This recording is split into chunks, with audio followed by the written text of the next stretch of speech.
CKB coaching সেন্টারের পক্ষ থেকে সবাইকে আন্তরিক শুভেচ্ছা ও অভিনন্দন। এখন আমরা আলোচনা করব সামাজিক বিজ্ঞান অনুষদে পলাশী যুদ্ধ সম্পর্কে।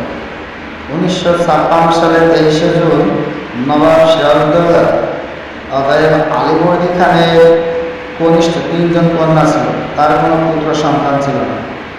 অতএব কনিষ্ঠ কন্যা, সব থেকে ছোট যে কন্যা, তার ছেলে নবাব সিরাজউদ্দৌলা, তিনি এই বাংলা, বিহার, উড়িষ্যার সিংহাসনে বসেন এবং নবাব সিরাজউদ্দৌলার খালা ঘসেটি বেগম এবং সেনাপ্রধান মীর জাফর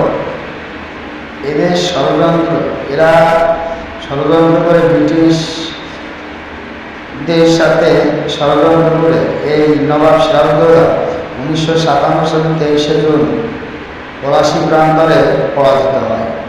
তখন থেকে নবাব সিরাজউদ্দৌলা পরাজিত হয়, বাংলার শেষ নবাব, এবং ব্রিটিশ শাসনের শুরু হয়। ব্রিটিশরা একাধারে 1757 সালের 23শে জুন থেকে শুরু করে 1947 সাল পর্যন্ত এই ভারতীয় উপমহাদেশে বাংলা শাসন করে।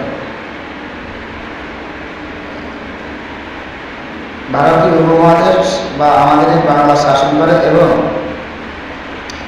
1947 সালে 14 আগস্ট যখন পাকিস্তান রাষ্ট্রের জন্ম হয়, দ্বিজাতি তত্ত্বের ভিত্তিতে হিন্দু সংখ্যাগরিষ্ঠ এলাকা নিয়ে হিন্দুস্তান, মুসলিম সংখ্যাগরিষ্ঠ এলাকা নিয়ে পাকিস্তান। অতএব এখানে 1947 সাল থেকে 1971 সাল পর্যন্ত পশ্চিম পাকিস্তানিরা আমাদের এই পূর্ব বাংলা শাসন করে। আর তার মানে এখানে 190 বছর, অর্থাৎ প্রায় 200 বছর ব্রিটিশ শাসন হয় এবং 40 বছর পশ্চিম পাকিস্তানিরা শাসন করে।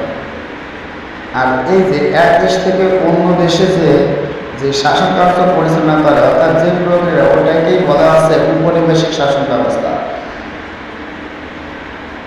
যাই হোক, পরবর্তী ভিডিও দেখতে আমার এই চ্যানেলটি সাবস্ক্রাইব করে রাখুন। আমি বিশেষ করে সামাজিক বিজ্ঞান অনুষদের সকল প্রশ্ন এইভাবে ধীরে ধীরে আলোচনা করব। ভালো থাকুন এবং চ্যানেলটি